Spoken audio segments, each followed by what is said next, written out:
很多人修行了一辈子，念了半辈子金刚经，却连金刚经到底是什么都没搞懂。其实金刚经根本不是用来祈福的佛经，它是一本给咱们普通人改命的修行指南。它教的是这宇宙之间因缘果报最根本的运作规律。你读不懂里面讲的那个理，你哪怕把这本经书抄上10000遍，它对你来说也就是一堆废纸。但是你要是真听懂了，真弄明白了里面的哪怕一句话，它就能救你的命，能帮你晚年消灾解厄，能改你们全家的风水。你看多少老人经卷翻烂了，木鱼敲坏了，脾气半点没改，家里天天鸡飞狗跳。反倒有些不识字的老农，一辈子没进过庙门，本本分分做人，晚年反倒安稳祥和，无疾而终。差距在哪？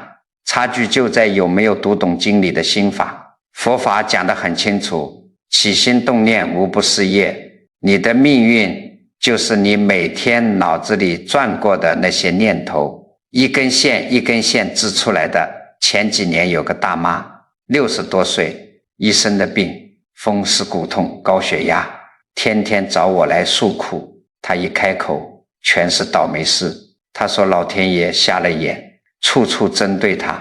年轻时男人对她不好，老了儿子娶了媳妇忘了娘，连天阴下雨她都觉得是老天爷在故意折腾她的关节。你去看她那个面相，眉头永远是紧紧锁着的，嘴角是往下耷拉的，浑身散发着一股怨气。他去儿子家帮忙带孙子，儿子买点好菜回来，他第一句话就是买这么贵的东西日子不过了。儿媳妇给他买件新衣服，他马上板起脸，我穿这么好干什么？反正也没人多看我一眼。你想想看，谁愿意跟这样的人待在一起？久而久之，亲戚躲着他，儿子儿媳尽量不跟他说话。他一看大家都躲着，他更委屈了，觉得全世界都对不起他，每天坐在沙发上抹眼泪，病越来越重。这就是不懂规律啊。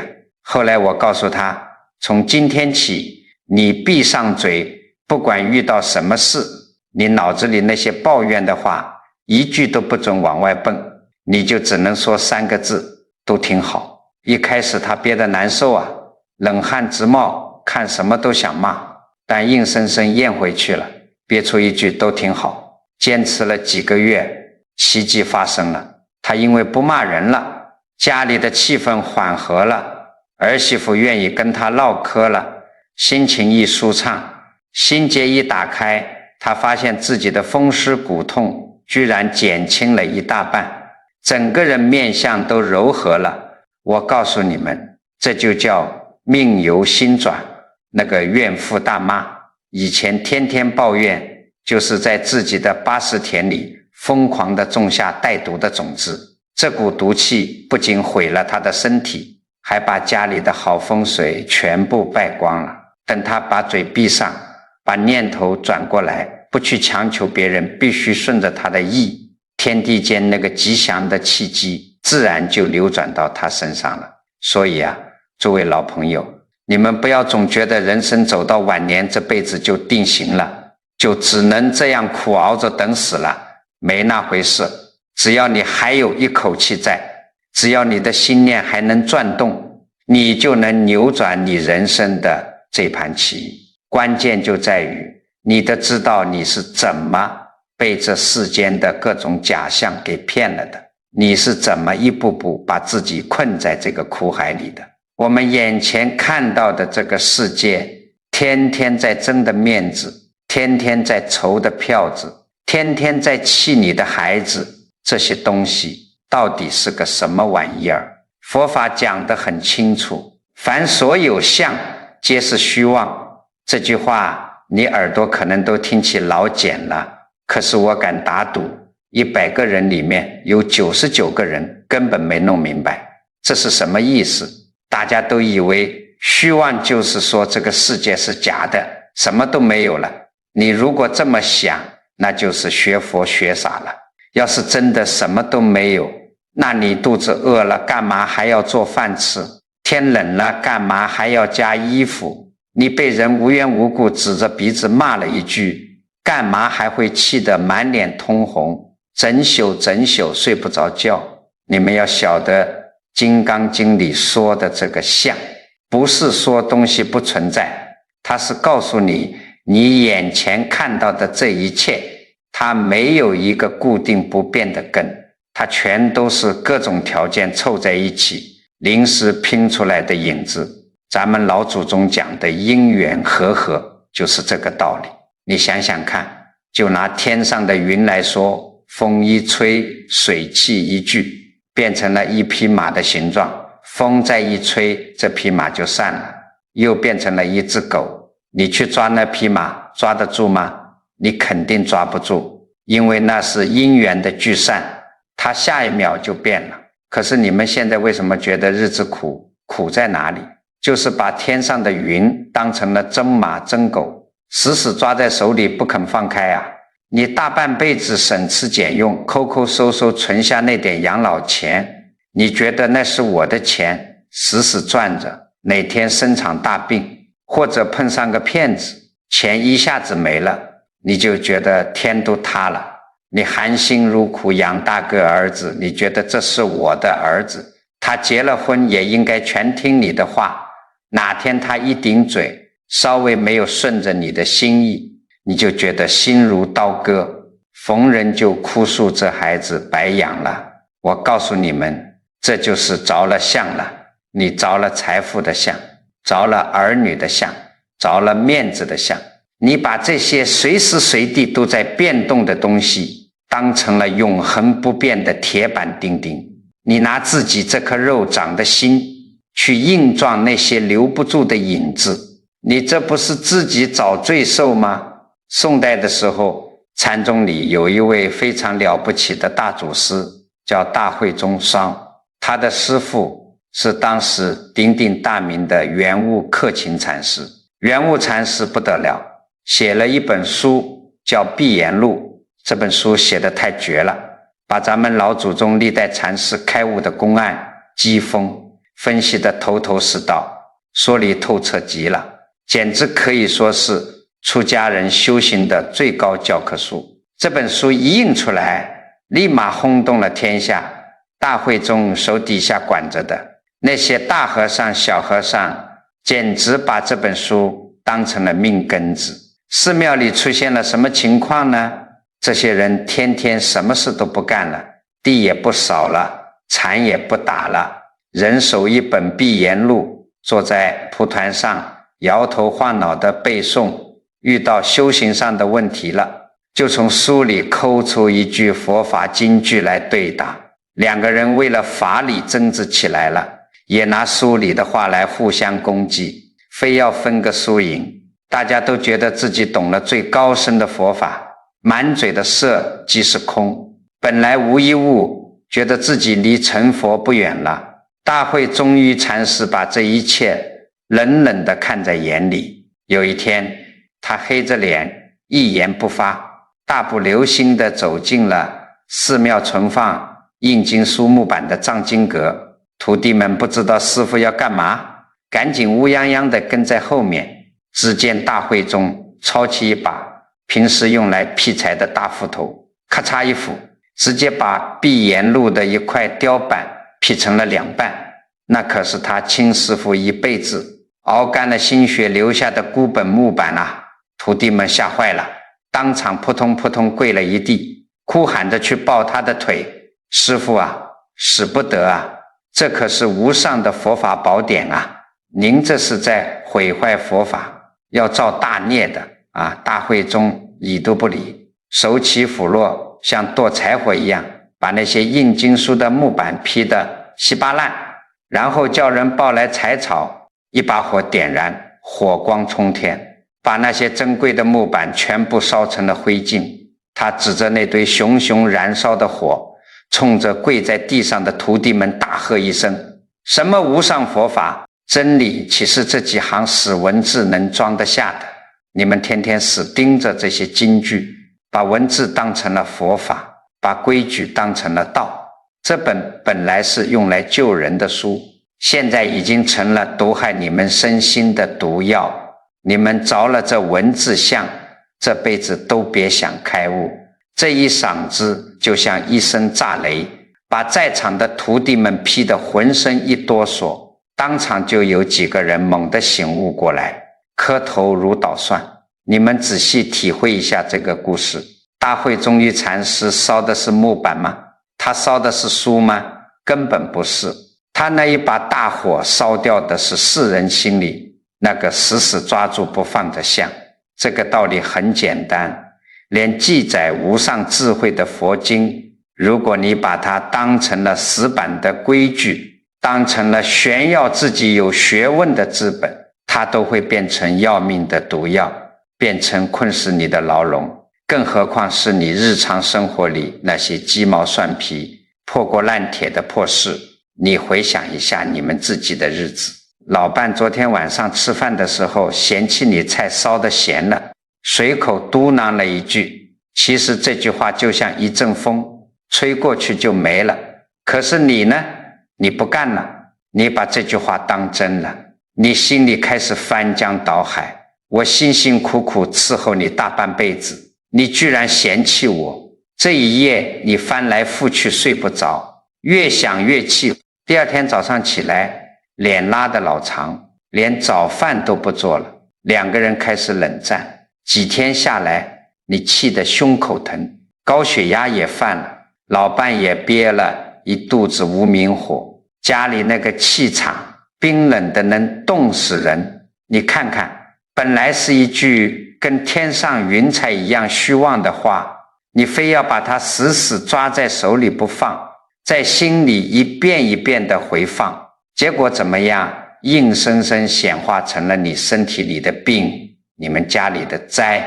所以啊，咱们这大半辈子的痛苦，全都是因为看不透这个相。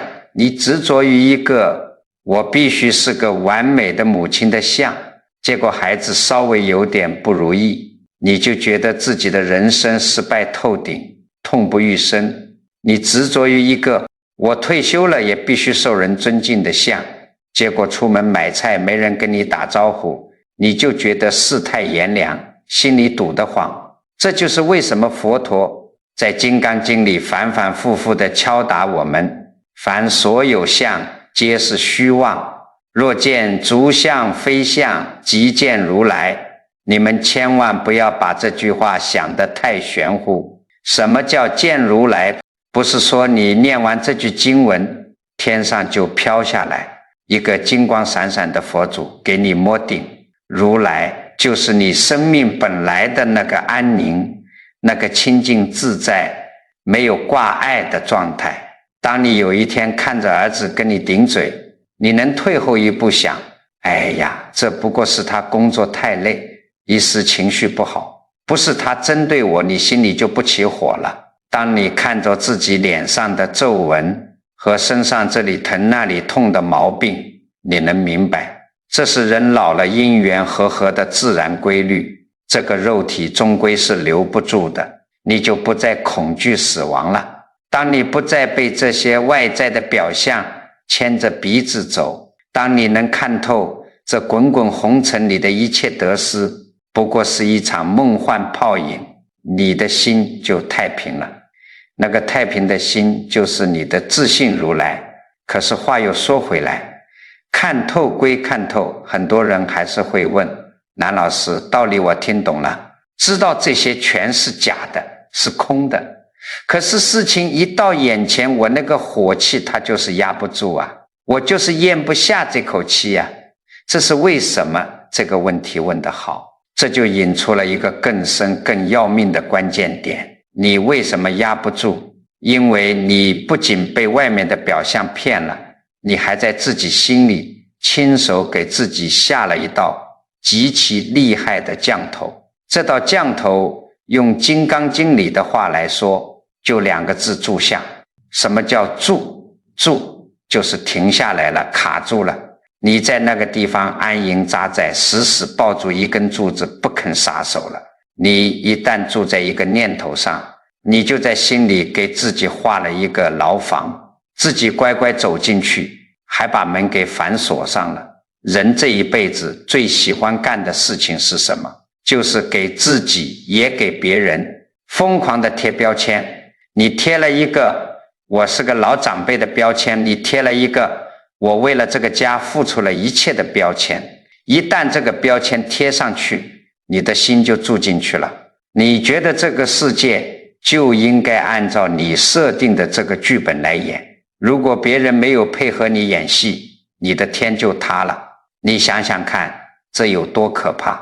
你本来是个大活人，结果硬生生被一张看不见的标签给活活勒死了。我认识一个老局长，前半辈子那是风光无限啊，手里有权，到哪里都有人笑脸相迎，端茶倒水。后来到了岁数，退休了，按理说退下来了，每个月拿着丰厚的退休金，养养花，打打太极，这日子多舒坦。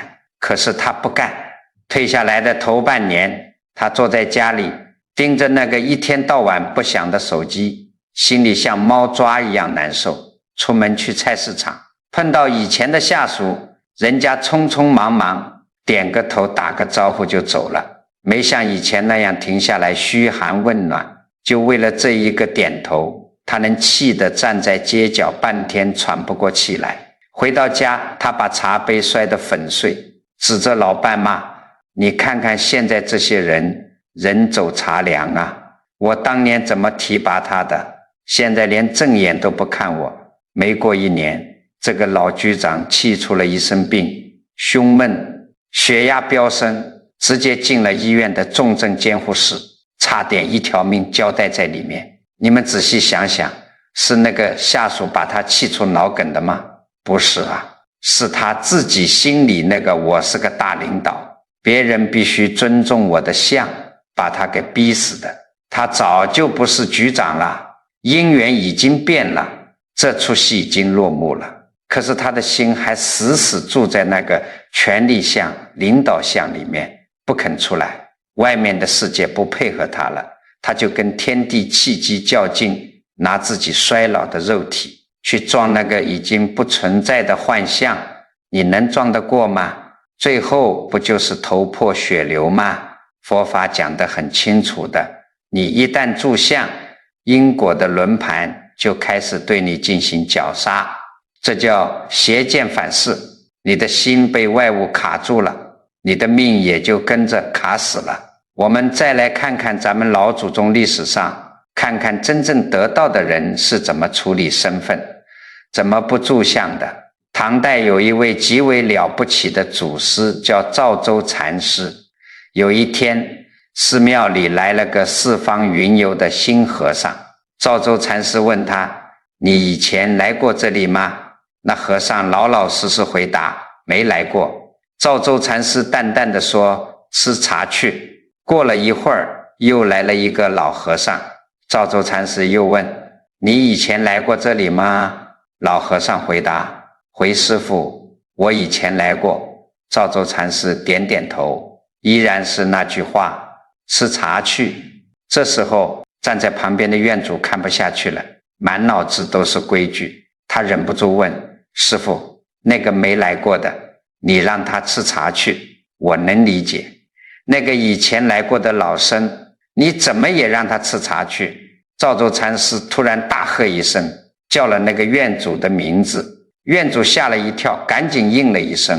在赵州禅师看着他，还是那3个字：吃茶去。你们琢磨琢磨这3个字里的气象。在赵州禅师眼里，管你是新来的、老来的，还是庙里的院主，管你是高高在上还是默默无闻，这些身份资历全都是一时的影子。他不给任何人贴标签，也不给自己贴标签。心就像镜子一样，你来了我就照见你，你走了我这里也不留痕迹。该喝茶就喝茶，该吃饭就吃饭，一切自然流露，一点都不做作。这就是不住相。你把老局长和赵州禅师放在一起比一比，高下立判。一个是被自己设定的身份死死套牢，稍微有点风吹草动就生不如死。另一个是把所有的标签都撕得干干净净，管你东南西北风，我自如不动。我告诉你们，不要光笑话那个老局长，你们在座的各位哪一个不是身上挂满了标签？比如有些当婆婆当妈的，你们最容易住进哪一个巷里？付出巷。你们大半辈子舍不得吃舍不得穿，给儿子买房带孙子，你心里就结下了一个硬疙瘩。我为了你们把命都搭进去了，你们就必须对我好，必须听我的话。只要你有了这个念头，你就惨了。哪怕有一天儿媳妇出于好心看你太累，点了个外卖回来给大家吃，你一看火气立刻就窜上来了，眼泪在眼眶里打转，心里想，我在家里辛辛苦苦做饭，你偏要买外面的，你这是嫌弃我做的饭难吃啊，你这是变着法地不尊重我啊。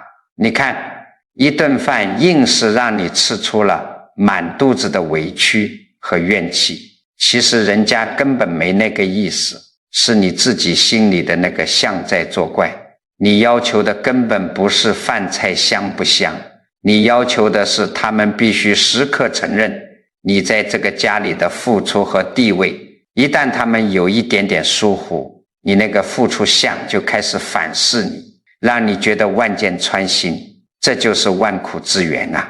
你想想，天地间的气机是活的，是流动不息的，你非要在大江大河里立起一块叫做我的硬石头，水流冲过来必然激起巨大的浪花，你越是硬扛水流，对你的冲击力就越大，你受的伤就越深。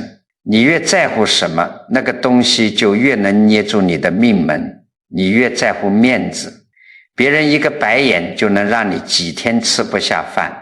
你越在乎钱，股市跌几个点你就能急出心脏病。你越在乎儿女的感恩，儿女稍微有点不耐烦，你就觉得自己活成了个笑话。所以说，没有别人在折磨你，全都是你在折磨你自己，是你自己把那道名叫执念的降头狠狠地钉进了自己的天灵盖里。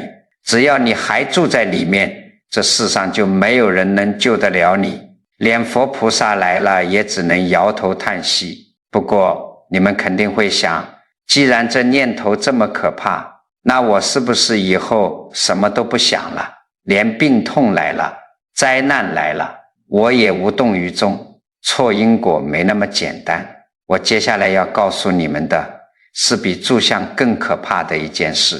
如果你不把这道降头拔出来，它不仅会让你痛苦，它甚至能把根本没发生过的灾难硬生生的给你招到家里来。这绝对不是老头子我在这里吓唬人。很多人对因果这两个字有天大的误解，你们总觉得天上或者庙里坐着一个神仙，手里拿着个小本本，天天盯着你，你做了一件坏事，他就给你记一笔，明天出门让你摔个跟头，你捐了几百块，他就给你记一功。明天让你捡个钱包，你们要晓得，这是哄3岁小孩子的童话故事。天地间哪有这么一个神仙，天天闲着没事干去算你的账？佛法讲得很清楚，起心动念无不是业。因果是什么？因果就是天地间气机的互相感应。你心里的念头一动，就像是在平静的湖面上扔了一块石头，那个波纹一圈一圈荡漾出去，整个天地宇宙的气机就会立刻顺着你这个念头给你原原本本的回应。这里头最毒最要命的一个念头就是恐惧。你们想想看，人老了最怕什么？怕死，怕生病，怕儿女不孝顺。你越是害怕一件事，你的心就越是死死地住在这件事情上。你以为你是在防范风险，其实你是在向天地气机发送一个极其强烈极其恶毒的指令。你天天在脑子里过电影，想着那些倒霉的事情发生，天地契机就会觉得，哦，你这么想要这个东西啊，那我就成全你，把你日思夜想的这个灾难送到你面前。这就是咱们平时讲的心念显化。你心里装的全是鬼，你大白天走在路上也能撞见鬼。我给你们讲个发生在前2年的事。有个老张刚过70岁，本来身体挺结实的，红光满面，每天早上还能去公园打一套太极拳。可是这个人有个毛病，就是特别惜命，疑神疑鬼。有一天变天了，一阵冷风吹过来，老张没注意，连着干咳了2天，嗓子有点痒，就这么一个普通的干咳，放别人身上，喝2口热水，停2天就过去了。老张不行，他坐在沙发上，眉头拧成了一个疙瘩，冷汗顺着额头往下冒。他脑子里立马浮现出一个画面，对门那个老李，前年不就是先咳嗽，后来一查是肺癌，半年人就没了吗？老张慌了，他赶紧掏出手机，在那些乱七八糟的网页上查偏方，查症状。长期干咳是怎么回事？网上的答案你们也知道，哪怕你只是打个喷嚏，他都能给你说成是绝症晚期。老张越看脸越白，手抖得连手机都快拿不住了。他跑到镜子面前，死死盯着自己的脸，越看越觉得自己印堂发黑，面容枯槁，肯定是不行了。儿子带他去正规大医院做检查，拍了片子，抽了血。大夫拿着报告单告诉他，大爷，你连个支气管炎都不是，就是秋燥，加上冷风刺激了，气到，回去多喝水，连药都不用吃。你们猜老张怎么想？他回到家，门一摔，坐在床沿上长叹一口气，对老伴说，完了，大夫不肯跟我说实话，他们肯定和儿子串通好了瞒着我，我这个肯定是晚期，没治了。从那天起，老张彻底住在了这个绝症的巷里，他不出去打拳了，饭也吃不下了，他开始背着家里人偷偷去买那些江湖骗子推销的什么保命神丹，又去乡下弄那些不知道什么树根草皮熬中药，每天把那又黑又苦的药汤子往肚子里灌，一边喝一边念叨，能不能活就看这副药了。半年就折腾了半年。有一天半夜，老张突然捂着肚子在床上打滚，上吐下泻，送到医院急诊室，医生一查，急性肝衰竭。为什么？就是他乱吃那些来路不明的中药和偏方，硬生生把本来健康的肝脏给堵死了。老张躺在重症病床上，拉着大夫的手，哭着说，大夫，你别瞒我了，我那个肺癌是不是扩散了？大夫气得直摇头，你有个屁的肺癌，你的肺比我的都干净，是你自己乱吃药，把你自己的肝给吃废了。你们听听，多可悲啊！老张的肝衰竭是怎么来的？是老天爷瞎了眼要惩罚他吗？根本不是，从头到尾就是因为他死死抱住了一个我得了绝症的虚妄念头，他把这团恐惧的黑气每一天每一秒都在自己的五脏六腑里来回运转。他不相信正规医生，他只相信自己脑子里的那个鬼影。最后他用自己的恐惧硬生生地把一个没有病的好人逼上了一条死路。这就是《金刚经》里为什么要教你们破相。你一旦把假的当成了真的，那个假的就能要了你的真命。你们想一想，自己当奶奶的天天看着大孙子调皮捣蛋，你就在旁边碎碎念，这孩子这么皮，将来肯定读不好书。当妈的女儿30岁还没嫁人，你天天在家抹眼泪，你这个样子老了连个端水的人都没有，你这是要孤独终老啊！我告诉你们，赶紧闭上你们的乌鸦嘴，你以为你这是在关心他们，你这是在咒他们。你天天给儿女给孙子设想，那些最惨的下场。你发出的全是最恶毒的气机，孩子本来有大好的前途，被你天天这么念叨，天天这么定性，他身上的那点好风水全被你这股恐惧和怨恨的阴风给吹散了。等哪天孩子真的没出息了，你还要拍着大腿说，你看我早就说他不行吧，是你把他揍不行的啊！你还觉得你自己有先见之明，糊涂透顶。只要你的心还拴在恐惧上，拴在怨气上，你越是用力挣扎，这根因果的绳子就把你勒得越紧。你天天提心吊胆，就等于天天在自家的门楣上挂招魂幡。那么事情到了这个地步，难道就只能等着受死吗？到底有没有一把刀能咔嚓一下把这个越缠越紧的死结给斩断？我告诉你们，有这把刀，老祖宗早就给咱们磨好了，就在《金刚经》里。只要你会用，甭管你现在遇到多大的难关，身体的病痛也好，家里的烂摊子也好，都能硬生生趟出一条活路来。这把刀叫什么？就是《金刚经》里那句最厉害的口诀，因无所住而生其心。很多人觉得这句话玄得不得了，我告诉你们，其实这个道理很简单。什么叫无所住？就是你的心不要像一只苍蝇一样死死盯在一个发臭的烂苹果上不肯走。生病了，好，你去吃药去治疗，但是你的心不要住在那个病上，不要一天到晚躺在床上抹眼泪，脑子里全是我要死了，我怎么这么倒霉。你只要退后一步，像个看客一样，看着医生给你治病，看着这具肉体经历生老病死，这个退后一步，不去死磕那个灾祸，就是无所住。当你把心腾出来了，不再死死咬着那个倒霉事不放，奇迹就发生了。这叫生其心。生出什么心？生出无限的生机，生出逢凶化吉的契机。你们要晓得，我们老祖宗留下的学问从来不是教你怎么去死记硬背一句咒语，而是教你怎么去调你自己的这颗心。只要这颗心不被外面的规矩是非对错卡住，它能爆发出来的力量是大的不可思议的。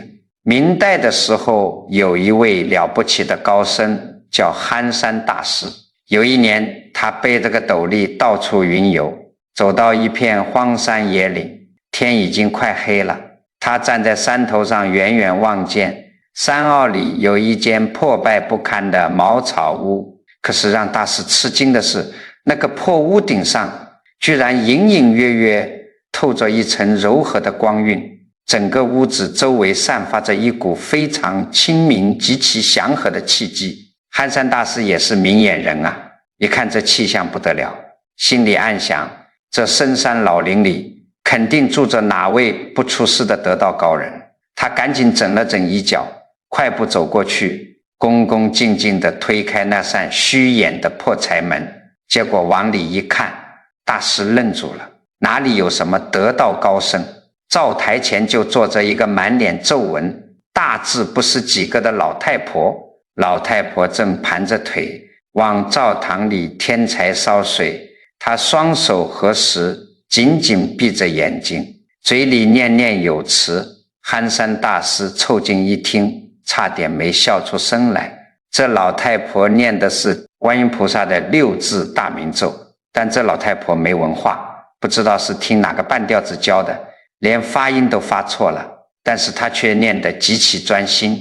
她一边念，灶台上的那锅水咕噜咕噜欢快地翻滚着，老太婆的脸上没有一丝愁苦，整个破屋子里被她身上那种极大的平静和笃定包围着。憨山大师到底是出家人，懂规矩，一看这发音不对，好心好意走上前，拍了拍老太婆的肩膀说，老人家，你这咒念了几十年了吧，心是很沉的，可惜啊，你念错了一个字，最后一个字不念牛。老太婆一听，猛地睁开眼睛，吓得冷汗直冒，一把抓住大师的袖子，一拍大腿，哭喊起来：哎呀，大师啊，我这大半辈子全白念了啊！我这不是造了天大的孽吗？居然把菩萨的真言都喊错了。憨山大师赶紧安慰他，不知者不怪，现在纠正过来也不晚。交代完，大师转身就出了茅草屋，继续赶路。可是大师顺着山路走了没多远，无意中一回头，坏了，那个破茅草屋上方的祥光全没了，那股极其清明祥和的气机瞬间变成了一团灰蒙蒙的乌云，死气沉沉的乱作一团。为什么会这样？因为老太婆的心住相了。她坐在灶台前，嘴里虽然被憨山大师纠正过来的读音，但是眉头拧成了死结，满头大汗，心里直打鼓。哎呀，我这次发音准不准？我以前念错了那么多年，菩萨会不会怪我？是不是没功德了？我怎么这么笨啊？他心里一旦有了疑虑，有了对错的执念，那锅本来欢快翻滚的水竟然慢慢平静下来，连灶堂里的柴火都暗淡了。他那个原本毫无挂碍能沟通天地的真心，被死死地卡在了一个字的对错上，活活憋死在了一个所谓的标准规矩里。憨山大师一看这正是，猛地一拍自己的脑门，懊恼地叹了一口气。哎呀，我这是好心办了坏事啊！我这一句自以为是的规矩，把人家几十年的道行给破了。大师赶紧掉头，一口气跑回茅草屋，一把推开门，对着那个正急的直掉眼泪的老太婆大喊一声：老人家，我刚才跟你开玩笑的，我是见你心诚，故意试探你的。你原来念的那个才是最灵验的真传，你快接着念你之前的那个咒语。老太婆一听，眼睛一下子亮了，长长的舒了一口气，拍着胸口说：哎呀，大师，你可吓死我了！我就说嘛，我念了那么多年，心里踏实得很，怎么会错呢？说完，老太婆重新闭上眼睛，双手合十，整个人松弛下来，舒舒坦坦地念了一遍。就这一瞬间，大师再往门外一看，那茅草屋顶上的祥光唰的一下又亮堂起来了，水也重新欢快地翻滚着，那股通透的气机又回来了。我跟你们讲这个公案，你们听懂了没有？佛法讲得很清楚，法无定法。那个老太婆原来为什么能修出那么好的气象，不是因为她发音有多标准，也不是因为她规矩守得有多严，而是因为她心无挂碍，她不怀疑自己，她没有把心拴在什么规矩对错上，她就是干干净净纯纯粹粹的一念真心。当一个人连对错都不计较的时候，他的心就和天地的气机完全融为一体了。可是憨山大师一纠正他，给了他一个标准，给了他一个正确的相，他立马就住进去了。他开始恐惧，开始计较得失，只要心里一有计较，那个能逢凶化吉的清净心当场就破了功。你想想看，你们现在的日子过得那么苦，家里天天吵架，是不是跟那个念错字又被吓破胆的老太婆一模一样？你们大半辈子天天在家里立规矩，儿子带孙子，你觉得他没按照你的规矩来，你就在旁边干着急，觉得孙子要被这小两口给养废了，非得插一杠子。你们把自己的心死死地钉在那些你认为对的规矩上，一旦别人的做法不符合你的规矩，你就痛苦，你就发脾气，你就把家里原本好好的风水搅成了一锅糊涂汤。我告诉你们，遇到这种事，你第一秒要做的绝不是冲上去跟人家争个对错，而是把你那个正要发火正要讲道理的念头硬生生的掐断，你要从那个局里跳出来，就像憨山大师站在屋外看那间茅草屋一样，你看着那个正在发脾气的老伴，你看着那个不听话的儿子，你就静静地看着，在心里告诉自己，这不过是因缘聚在了一起，闹点别扭，过几天就散了。我干嘛要去转这个牛角尖？我干嘛非要他按我的剧本来演？你只要不住在里面，不去顺着那股邪火往下走，你就是在行最大的修行。这就叫做把心腾出来。你们要晓得，空绝对不是让你们像一块木头石头一样没知觉，什么都不管了，而是说当你遇到跨不过去的坎时，你不要用自己的肉身去硬撞那堵墙，你要让自己的心空掉，腾出一个缝隙来。你一旦把心腾空了，不较劲了，天地间那些好的运气，那些化解危机的转机，才能顺着这个缝隙源源不断地流进你的生命里来。很多时候，只要你不在那件事上死磕，过了那个风口浪尖，你回过头来看看，原来你以为天都要塌下来的大难关，竟然就不知不觉自己化解了。但是呢，很多老朋友听到这里肯定会在心里嘀咕，南老师你说的我都懂，我退一步可以，我不去跟儿女计较，可是我闭上嘴之后，我这心里头憋屈啊，我这口气咽不下去啊，我总觉得自己亏了。我告诉你，只要你心里还有这个委屈的想法，说明你根本没有把心腾出来，你只是表面上忍着没发作，其实肚子里还在偷偷给自己记账。如果你这本账不销毁，你永远也别想改你的命。那到底该怎么销毁这本烂账呢？我接下来就要教你们老祖宗留下的最狠的一招。这招一旦学会了，比你去任何庙里求神拜佛都要灵10000倍。这一招叫什么？叫真忏悔。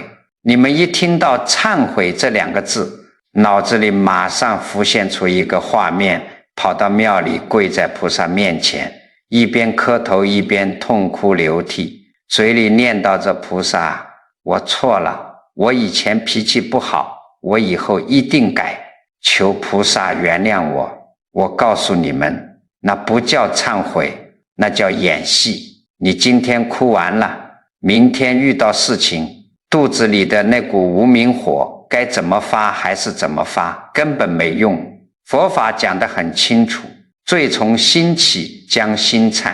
真正的忏悔不是向外面那个泥塑木雕的神仙求原谅，而是对你自己动刀子，是对着你脑子里那些根深蒂固的死规矩、烂标签进行彻彻底底的清零。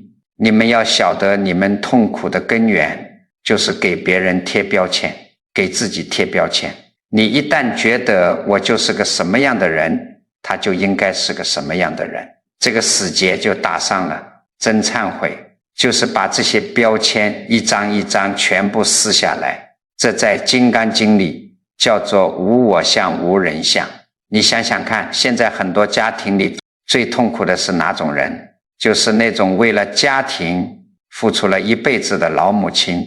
前几年我遇到过这么一位单亲妈妈，她30多岁丈夫没了，一个人咬着牙把儿子拉扯大，供儿子读了大学，这本来是一件功德无量的好事，对不对？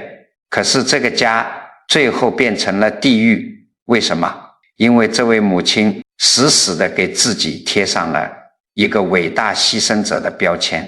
她不仅自己贴，她还要天天念咒语一样，强行贴在儿子脑门上。儿子大学毕业，找了工作，下班回来累得瘫在沙发上，他端着一碗热汤走过来，往茶几上一重重的一放，脸色铁青地说，呵，为了给你买这只老母鸡，我早上5点去菜市场排队，我这大半辈子全搭在你身上了，你要是工作再不用心，对不起我，你就是个畜生。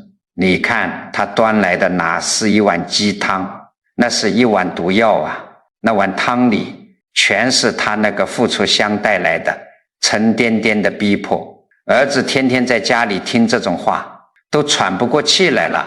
他觉得自己不是个人，是个欠债不还的罪犯。最后怎么样？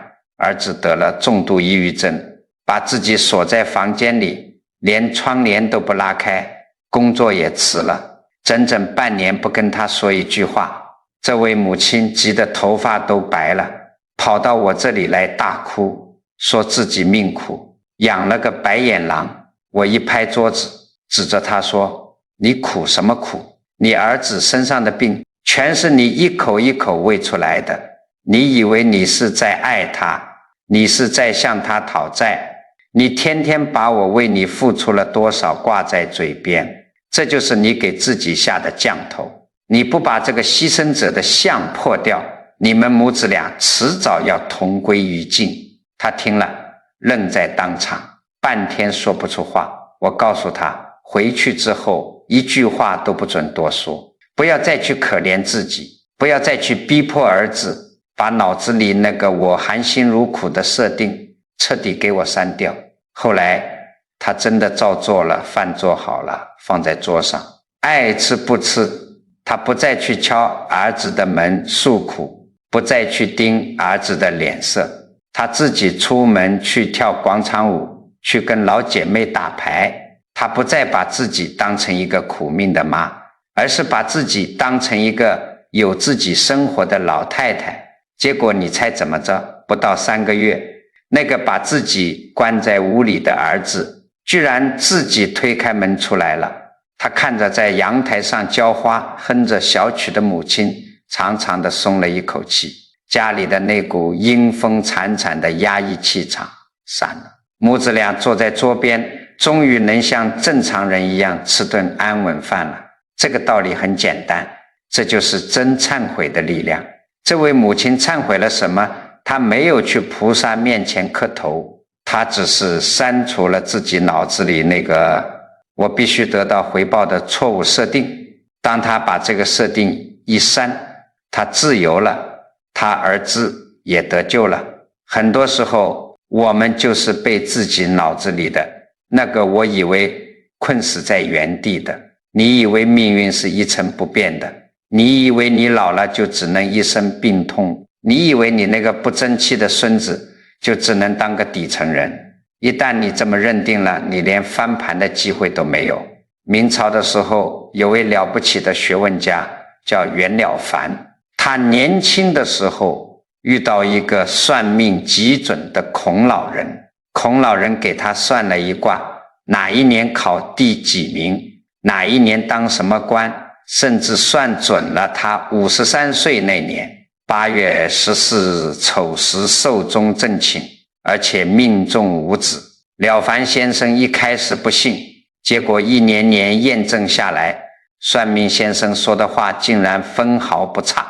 这下子了凡先生彻底认命了，他给自己贴死了一个标签，我这辈子的命就这么定死了，不管我怎么挣扎都没用。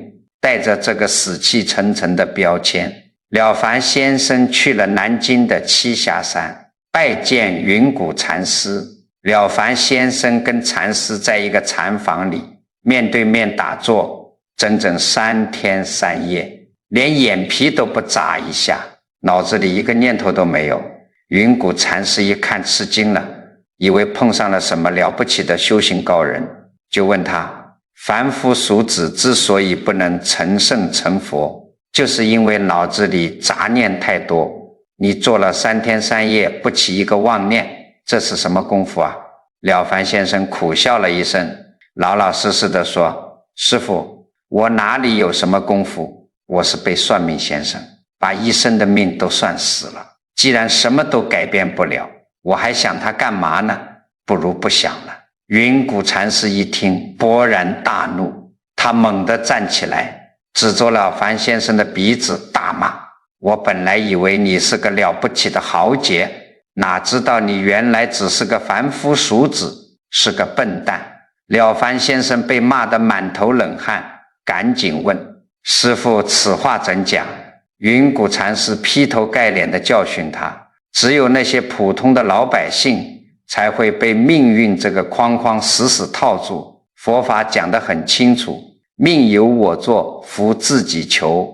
你把那个算命先生给你的标签当成了免死金牌，也当成了催命符，你坐在那里3天3夜不起念头，那不叫功夫，那叫死水一潭，那叫把自己的生机彻底掐断了。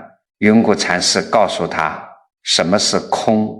空绝对不是像个木头一样坐在那里等死，空是把你脑子里那个我注定是个短命鬼，我注定生不出儿子的死脑筋彻底拔掉。只要你不被过去的业力绑架，不被那些破规矩套牢，你当下的每一个念头都能创造出全新的命运。了凡先生恍然大悟，他跪在佛前干了什么？他真忏悔了，他把以前那个认命的袁了凡彻底杀死了。从此以后，他不再给自己设限，每天断恶修善，踏踏实实的在世间做事。最后怎么样？算命先生说他53岁死，结果他活到了74岁。算命先生说他无子，结果他生了个好儿子，子孙满堂。你们看看咱们老祖宗留下的智慧是多么的惊心动魄。他不是让你消极避世，他是教你怎么把命运的主动权重新抢回到自己手里。诸位老朋友，你们今天坐在这里听我讲话，回去之后第一件事就是要学会撕标签。你那个总是不回你消息的儿媳妇，你别再给她贴上不孝顺，看不上我们家的标签。你那个天天喊腰酸背痛的老伴，你别再给他贴上，老天爷在惩罚他的标签。还有你自己，不管你现在是生了重病还是家里一团糟，你千万别再给自己贴上我这辈子算完了的标签。只要你心里的那个相一破，那个框框一拿掉，天地间那股浩荡的生机立刻就能涌进你的生命里。说到这里，道理你们都听明白了，心里的结也知道该解了。可是很多人还是会发愁，南老师，这标签不是纸糊的，它长在肉里啊。我遇到事的时候，那个念头它就是转不过弯来。我脾气一上来，什么无我相全忘了，我就想骂人，怎么办？别急，我接下来要教你们的就是一套极其具体的底层念头复写法，这是老祖宗的保命实操。当烂摊子砸到眼前的那一秒，你的第一句话该怎么说？你的第一念该怎么转？很多人碰到烦心事，第一反应就是忍着。儿女说话难听，我忍；老伴做事邋遢，我忍；浑身酸痛难受，我忍。我告诉你们，在咱们老祖宗的智慧里，光靠意志力去忍，那是最下等的功夫，而且是一条死路。你想想看，忍这个字怎么写的？心字头上一把刀啊！你表面上没发火，没骂出声来，但是你心里那股邪火，那个怨气被你硬生生地压在了五脏六腑里，这股气机出不去，就在你身体里乱窜，今天让你胸闷，明天让你胃痛，所以光靠忍是会要命的。那不忍怎么办？佛法讲得很清楚，要转的叫做转识成智。怎么转？就是通过修改你底层的自我认知，把那个觉得我受委屈了的标签直接给撕掉。这个道理很简单，我给你们讲个老烟枪戒烟的故事。有个老刘抽了40年的烟，一天2包，手指头都熏黄了。后来去医院一查，大夫把片子往灯箱上一挂，黑着脸告诉他，老刘啊，你这肺已经像个破风箱了，再抽下去神仙也救不了你，必须马上戒烟。老刘吓得冷汗直冒，回去就把家里的烟灰缸打火机全扔了，发毒誓绝对不抽了。头2天他是靠着极大的意志力在死扛，坐在沙发上，浑身像是有几万只蚂蚁在爬，抓耳挠腮，连电视都看不进去。老伴问他中午吃什么，他像个炮仗一样，一点就炸，吃就知道吃，别烦我。到了第3天半夜，老刘实在熬不住了，他觉得肚子里有蚕虫在咬他的心，披上衣服，偷偷摸摸溜下楼买了一包烟，躲在小区楼下的花坛角落里点上一根。那一瞬间他觉得全身舒坦了，但紧接着巨大的愧疚感和绝望感又涌了上来，觉得自己真是个没用的废物，连根烟都戒不掉，就这么反反复复戒了抽了戒，折腾了大半年。老刘不仅没戒掉，人还瘦了10几斤，精神都要崩溃了。后来他遇到了一位懂心性修行的高人，高人听了他的苦恼，一针见血地指出来，老刘啊，你戒不掉，是因为你脑子里的相没破。你每次咬着牙不抽烟的时候，你心里是怎么定义自己的？你心里的潜台词是，我是一个抽烟的人，我现在为了活命正在痛苦地剥夺我自己抽烟的权利。只要你还把自己当成一个抽烟的人，你就永远在跟自己的天性打架，你那个有限的意志力怎么可能打得过你内心深处的身份认同？老刘愣住了，问，那我该怎么办？高人告诉他，你从今天起别去压抑那个想抽烟的念头，你只要在心里换一句话，换一个身份，你要在心里种下一个铁一样的念头，我根本就不是一个抽烟的人。老刘半信半疑地回去了。第2天老朋友聚会，酒过3巡，别人顺手递给他一根烟，要是以前老刘会咽着口水，痛苦地摆摆手说，哎，不行，我正在戒烟，大夫不让抽了。这就说明他心里还在缠，还在强忍。但这次老刘看着那根烟，心里突然浮现出高人的话，他深吸了一口气，坦坦荡荡地把手推回去，平静地说，谢了，我不抽烟。你们仔细咂摸咂摸这句话，不是我在戒烟，而是我不抽烟，就这简简单单的几个字。老刘心里的那座大山轰然倒塌。当他真心认定自己就是一个不抽烟的人时，他看着别人吞云吐雾，心里再也没有那种百爪挠心的煎熬了。因为一个本来就不抽烟的人，看见别人抽烟，心里是不会有一丝波澜的，他连忍都不需要忍了，那股较劲的恶气瞬间就散了。你们要晓得，戒烟是这样，你们晚年生活里的那些烂摊子，那些把你气出病来的事，完全是一模一样的道理。很多当婆婆的看着儿媳妇一到周末就睡到日上三竿，不起来做早饭，你心里那个气啊，你咬着牙在厨房里把锅碗瓢盆摔得乒乓响，心里默念，我忍，我为了我儿子，我不跟他一般见识。你这叫什么？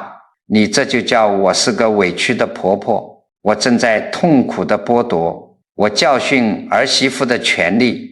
你这股怨气压在肝上，迟早要压出大病来。你该怎么用底层念头复邪法？当儿媳妇睡懒觉，当那股邪火马上就要从你嗓子眼冒出来的那一秒，你赶紧在心里喊停。